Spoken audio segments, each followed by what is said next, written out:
కాక ఏమన్నది లేదు. నానాటం పరిపోయి ఆనాడు నా భార్యాపుత్రులను కాలకవసకులకు విక్రయించిన నాటి నుండి నేటి వరకు గతము తలంచి బగదుతున్నాడు నాకు. నానాటం పరిపోయి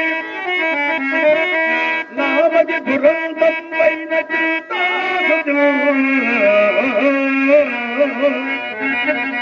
మారై రాయై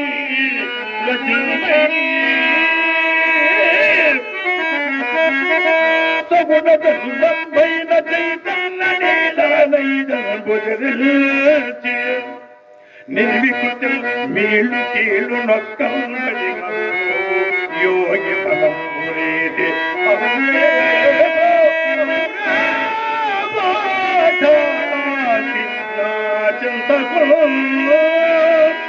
ఎక్కడ నుండి